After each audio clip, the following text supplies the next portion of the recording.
If you're listening to this episode, I bet you're wondering what behaviors you're doing that keep you from getting your needs met and ending up in situationship after situationship. I got you. I've created a situationship quiz and I'm so excited about it.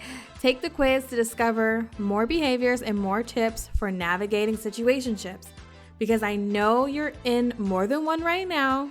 No judgment, boo-boo. I used to have 5 situationships at a time. Yes. So you're not alone. You can find the quiz at www.dontea.co/quiz. That's DONTEA.co/quiz. I'll drop it in the show notes as well. Okay, back to the episode.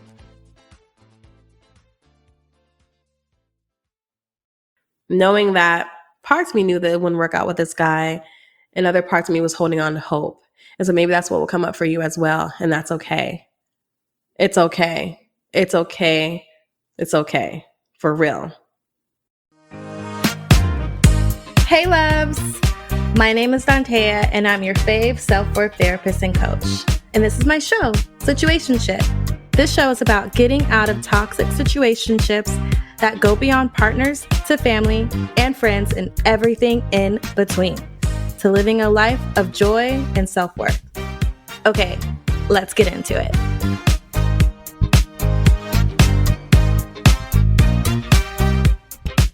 Hey, loves, my sweet babies, my sweet babies. Call back to Russian Doll. Whoever's seen it, I'm with you. Didn't you love season 2? Sweet baby, happy birthday, sweet baby. Okay, anyways, so lately I've been thinking more and more about the end of situationships, right? So like we talk a lot about, we talk a whole lot more actually about getting into one, being in one, and leaving one, right? However, what we don't talk about is like all the emotional pain felt after we leave a situationship. Yes, boo. Yes, boo boo. That's what we're getting into today. Because I already know what you need, and I'm here for you. I'm here to deliver. We don't talk about the ugly side of ending a toxic relationship, aka a situationship, and having to deal with your self-trust that took a hit. So there's so many times where like I'm working with my clients or talking with friends or whatever, or seeing shit on social media, right? Or even in movies. And it's like when you get out of a situationship, you truly feel like it's my fault. How did I get here?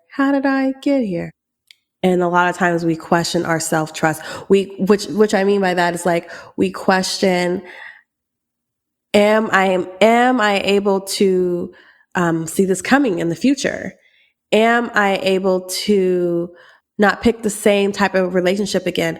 Am I able to make the right choices in future partners? Right? Side note, you might hear I'm a little sick again. It's not COVID, but like, dang, I gotta figure this out. I can't be being away from you guys for too long. My abandonment issues will come up like, don't leave me. Anyways, so we're going to keep rocking through it because I love you all and I am here for you. Okay, so the reason why I feel like it's so important to talk about this, the self-trust that takes a hit after you get out of a situationship, like after that shit is done, right? We're broken up and all that kind of good stuff. It's funny. It makes me think about where a lot of times in conversations, like in girls' chats, it's like, I don't even know why I'm like hurt. Like we weren't even together like that. We weren't even boyfriend and girlfriend. We were just, hanging out. We were just whatever. And the thing is, it doesn't matter. It doesn't matter if there's a title, if there's not. We all know it's still a relationship through and through. We're still calling each other. We're kissing. We're going on dates. We're probably traveling. We're talking on the phone, right? We're having sex, right? We're meeting the parents or friends. We're taking pictures. We're putting it on social media. We're putting it on our stories. We're putting the mentions, right? All that kind of stuff. So if you really believe like that, all that kind of shit is not indicative of a relationship, please tell me how it's not, because It does not matter. That's still relationship, right? With the friendship, it's still relationship regardless. To be in a relationship, it takes more than one person. So me plus him, it's a relationship. What we call it, situationship, yes. It's a relationship though, through and through. Okay. So just because your relationship wasn't defined, it doesn't mean it didn't hurt. It doesn't mean it doesn't hurt. It doesn't mean it plagues us in pain. It doesn't mean we want to take off work for the weekend or, before the weekend. It doesn't mean we want to just be down and out. It doesn't mean any of that, right? Still very, very painful, period. Hurt. So hang out with me for a little while, just for a little bit, so I can tell you all about the 3 ways to regain your self-trust after it all ends. My hope is these 3 tips, if I didn't say it before, I'm going to tell you, I'm going to give you some 3 tips, that these 3 tips will help you go from self-blaming, self-doubt, and feeling depressed to feeling empowered, feeling validated, and confident, right? So I want you to know that this stage meaning like this relationship fallout, breaking up, situationship, has like officially come to an end. And now we're here with ourselves, right? So this stage is only and can only be temporary. And soon you'll be on your way to that undeniable confidence. And best of all, self-trust in yourself again. No longer thinking about, will I make the same choice in the future partner again, right? Like, I got you. We're going to take care of that. We're going to talk about it, get into it, hear the tips, right?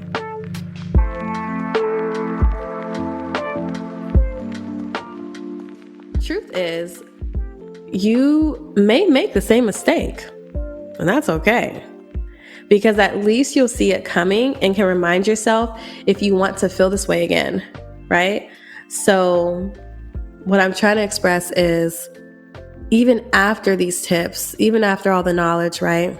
Even all the other episodes I've done on situationships, right? Like, we still could go out. I know I have, okay? Still can go out there and seek, stumble, slip, into another situationship. And that's okay. Truly, it is okay.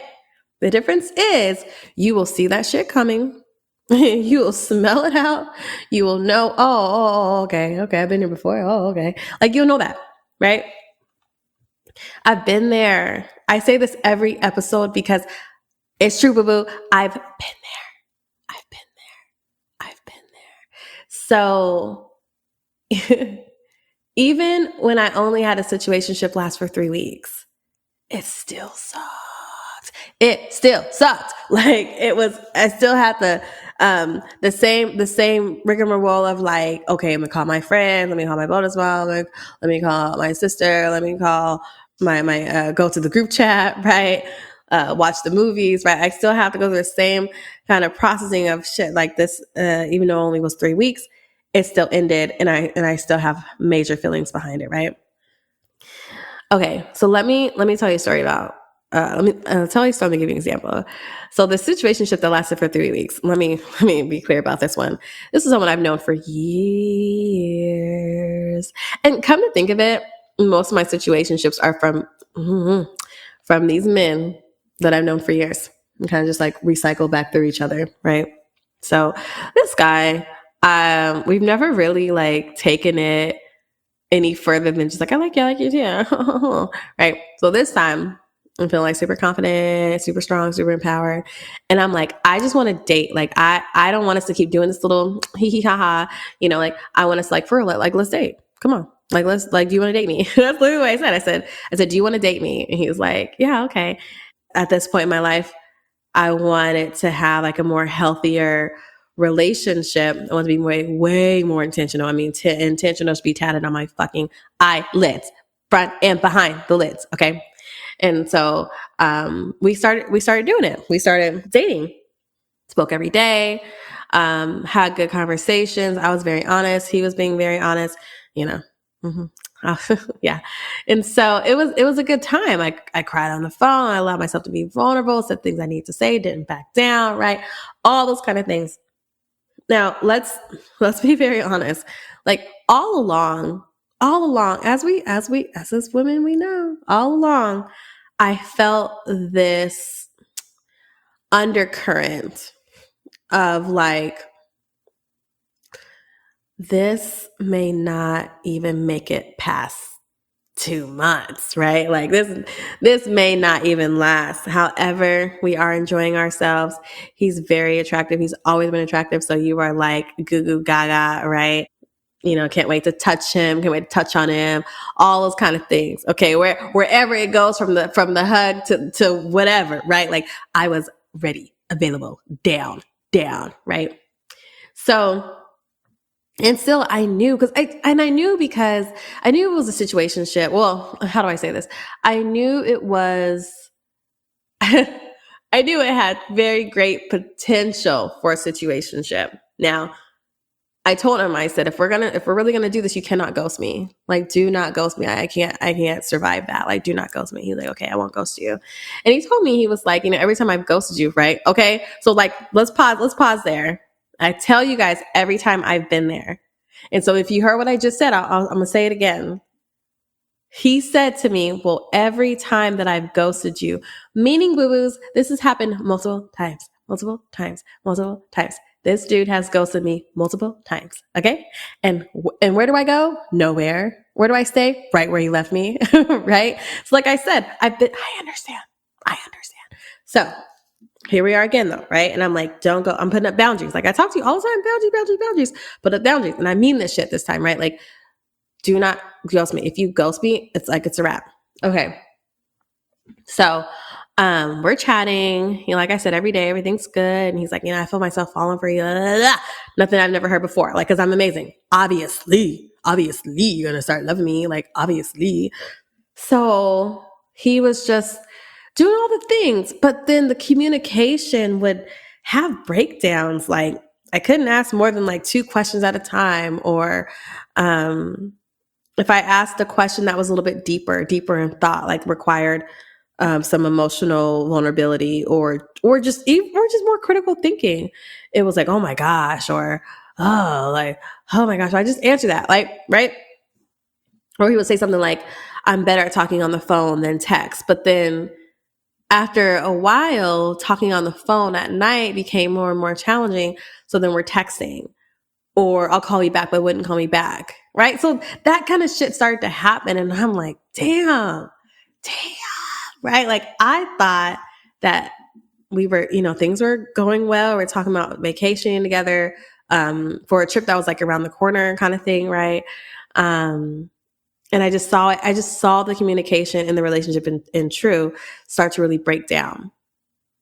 But I still was like, because we don't live in the same city, I still was like, nah, buddy. Like, nah, I'm still going to make sure we see each other in person, because like, I at least want to kiss him. Like, at least, like I said in the last episode, how to make situationship work, how to get your fucking needs met, right? Like I have needs because I'm human. So did all of that, right? We finally see each other. It's been a while since we've seen each other last. So we finally see each other again. It was a good time. I had a good time, whatever. But then he was only here for like, I don't even maybe like less than 24 hours, and then like leaves because of some shit he had to do. And so the point is, it's not like I didn't believe him that he had to go, because there's already so many things that was happening before he even came down here. But the thing for me was that he just slowly started to like pull away.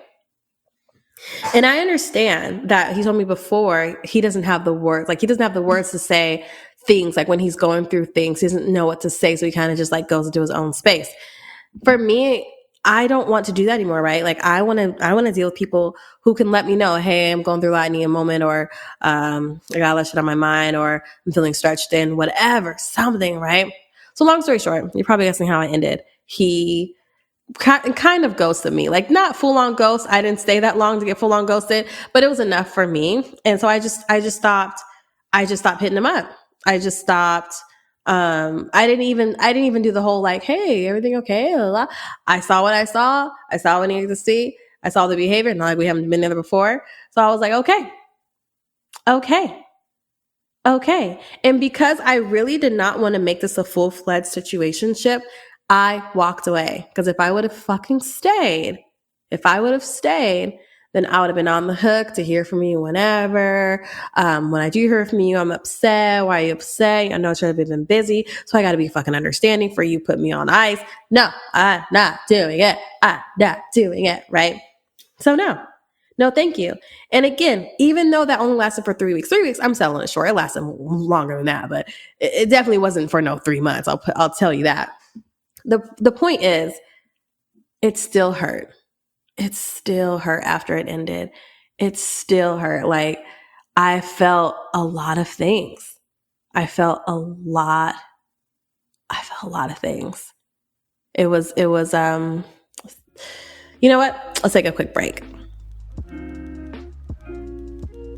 So, you might be wondering, as you're hearing this story, you might be wondering about your own situationship love story ending and reflecting on the ins and the outs and how you've been trying to heal. And you might be starting to see a pattern of how you constantly find yourself in a situationship. Good news, boo. You can take the situationship quiz and find out how you got there time and time again. So head on over to dantea.co/quiz. The quiz link is also in the show notes. Let me know your results. I'm so excited to hear about it. Okay, let's get back to the show. Let's get into the tips, the 3 tips that can help you regain your self-trust. Okay, so we're going to the tips. What? We're going to the tips. What? If anyone watched Hardball, you'll get that reference. Okay. So tip 1, self-grace. Now, I know what you're thinking. Self-grace. How is that going to help? Right? That's the same way I felt when my friend Tassie would tell me, she would suggest that to me in the beginning of our friendship. I was like, ugh, Grace. Like, now I didn't say this out loud to her. So when she hears this to be the first time, she's probably hearing this.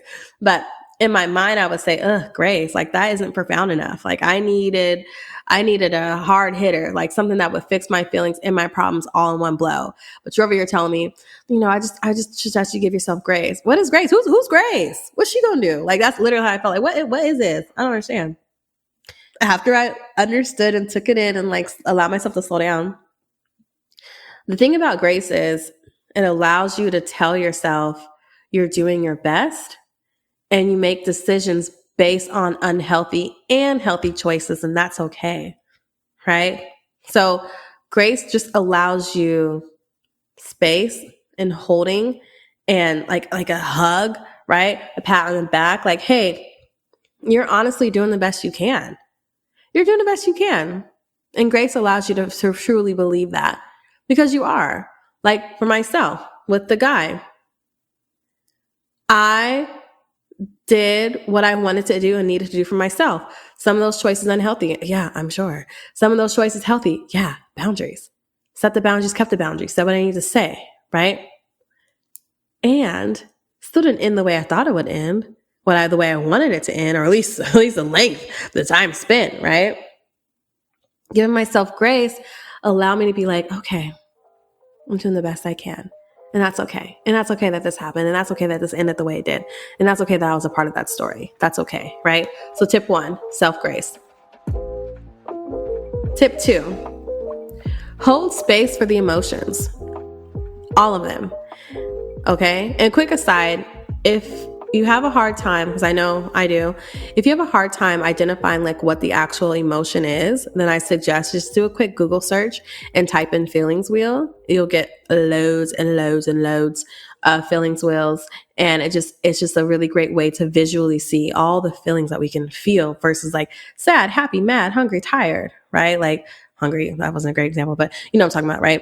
And so the feelings will say like depressed, insecure, scared, fear, joy, pensive, right? Like ambitious, aggravated, like all kind of emotions, right? So if tip 2, what I'm saying to you, hold space for the emotions. You're like, I don't really know a lot of emotions. Google feelings wheel. All right. So most of our default is to ignore the emotions, right? Like after a situationship ends, the emotions come up. We know they do. However, it's easier, at least we tell ourselves, it's easier to ignore the emotions, to press them on down, stuff them down, press on, right? Just be totally over it in 24 hours. Be totally over everything that those felt. Be totally over all the happy moments, right? The blissful moments, the hopeful moments, the awesome sex moments, awesome head moments, awesome pictures, like like move through it, right? Just 24 hours, be over it, done, over it. That's enough time. That's what we tell ourselves, right? Or maybe that's even what we've heard from our family and our friends, TV, books, whatever. I'm gonna tell you, that's wrong, boo-boo. Like, wrong, wrong, wrong. You have to hold space for the emotions, because when we don't deal with our emotions, they do onto us. And what I mean by that is when we don't deal with them and they do onto us, they will come out in crazy ways, like maybe overeating, not eating, spazzing out on the stranger at the grocery store, yelling at your kid, and your kid didn't do anything but say hello, and you're just like going off. Like they do onto us. They really do. They will try to get our attention until we deal with them. It could also look like physical ailments. It could look like acne. It could look like hair loss. Like, right? Like it gets really deep. So when we don't deal with them, they do onto us, which is why I'm saying, let's hold space for them. So the other part of this is emotions help us understand what we need. So here's an example. Allowing space allowed me to recognize I was feeling betrayed by this man. I felt like he had never intended to stay longer than he originally told me he would stay. And to only be there for basically 24 hours or whatnot, I felt betrayed. I felt like, dang, did I get used? Like, was I on, like, was just something to, I don't know, check off your list? Was I just, one of the biggest things that I felt, was I just a place for you to like find peace? And like that your life is really chaotic outside of me, but when you're with me, you feel like calm, you feel peaceful, you feel at ease. Was I just kind of your place to reset, to regain, to ground, to rebalance, right? Just to use my energy and my healing. You know what I mean? So I felt really betrayed, and it was hard. It was hard to feel that feeling. It was hard to admit that feeling. And yet that's what I needed to do to allow the space for all the emotions to come up. Going into tip 3, it's a part of this after you kind of like recognize, understand, be able to point out the emotions that you're feeling. Tip 3 is I want you to journal the real emotions that you wouldn't share. Right. So in the beginning of the ending of the situationship, I wasn't ready to share like that I felt betrayed, and that's okay. And so I had to journal about it to really allow myself that safety. Like sometimes we just need to like say shit behind a closed door, and a journal can do that. Privacy, right? So now, so when you're going through your own process with this, by you allowing the emotions to come up, you just journal. Don't worry about the grammar. Don't worry about how many words on one page. Don't worry about your handwriting. Don't worry about it. Just journal. Right? Because once I realized I was feeling betrayed, sad, disappointed with my recent situationship, I needed to journal to really process it all. There were just so many things that start to come up that I could point back to, like, okay, I felt this way. And when was the last time I felt this way? And how did it goes places. It does help you to feel better, truly, because you're providing yourself with self-love and self-trust. You're basically allowing yourself to feel, right? A lot of times for us growing up, we weren't allowed to feel our emotions, or we were ashamed of even having big emotions, right? Unless they were like positive emotions. And so by journaling, you are literally like rubbing your back, like, okay, yeah, it's okay. Yeah, that hurt. Ooh, yeah, that sucks. And what else do you want to say about that? I'm here listening. You know what I mean? So self-love and self-trust will come through this. By journaling and holding space and being honest, you allow yourself to really see what no longer serves you, what you still honestly may be looking for, right? And how painfully true you knew this wouldn't work out. And that's okay that we held on to hope. That is speaking straight to myself, truly. Like knowing that parts of me knew that it wouldn't work out with this guy, and other parts of me was holding on to hope. And so maybe that's what will come up for you as well. And that's okay. It's okay. It's okay. It's okay. For real.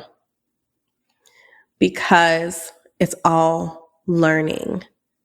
It's all learning. What I know now with that guy is, more often than not, he'll probably come back around and we'll try to chat. And it'll be up to me if I want to entertain it or not, right? For me, I've already seen what I needed to see. So unless you're coming at me with accountability and this is what I'll do differently, then I might entertain the conversation. However, if you're offering me the same plate of chicken nuggets, I'm saying no, gracias. No, gracias. No, thank you. Okay? So, journaling, I'm telling you, go after it. Okay, loves. You got all of that? I know you did. I am so hoping you are seeing how these tips definitely leads to regaining your self-trust after a situationship ends. You can see your accountability. You can hold the pain. You can truly see what we want to do differently the next time, right? By you identifying what I'm not going to deal with moving forward, what I'm looking for, what I'm not going to settle for, what I am okay with taking on, right? If that's another situationship or not, that's gaining your self-trust. You can trust yourself that you will make different decisions. You can trust yourself that you will know what that shit looks like as it's coming your way. Oh, this looks like another situationship. Okay. And you know that. So you can make the choice to be like, okay, I'm ready to tussle around in another situationship or I'm not. Trusting yourself, and because you'll know, right? We know that if we were to meet someone, because it can happen all the time, and in conversation with them, situation bae, or future situation bae or whatever, we know that during conversation, we feel like we are being self-silenced. Like that actually happened to me recently. Then we know, ooh, I felt this before. I didn't like it. So let's bounce, right? If you know, an example, if you know you're trying to have a conversation with someone and they say, I feel like you're trying to force me to say something, and you're just telling them how you feel. Buddy, like you're trying to silence me. You're trying to get me to stop talking so you can be comfortable. Guess what? We're not going to do that. No, let's work through this. We can work through it if you want to be healthy and intentional. So no, right? I had to trust in myself knowing this is a relationship. What you're showing me now, this is a relationship that's not going to be healthy for me. And if I stay, that means I'm going to have to self-silence, which means I'm not going to be fully authentic, which means I'm not going to get my needs met, which means I'm not going to be in alignment, which means I'm not going to be walking in my values and holding on my values and getting my values met, right? Which means I'm in a situationship. So no, thank you. So once you start seeing the signs that you wrote out in your journal, you can trust yourself to be like, I know what this is about to be about, and I don't have to stay for this, or I can, right? Okay. So go out there, loves, practice these tips. You're going to be great. Until the next episode, see ya. Thank you for listening to the show, loves. This show was produced by Mackenzie Mazzell and me, Dantea. If you got a question you'd like me to answer, which I know you do, please send it to dantea@soireesintherapy.com. That's SOIREES for soirees. When you do that, the answer might just become an episode, and I would love to keep talking about your question. Want to work with me? The link is in the show notes. I'll see you there, and I'll see you in the next episode. Okay.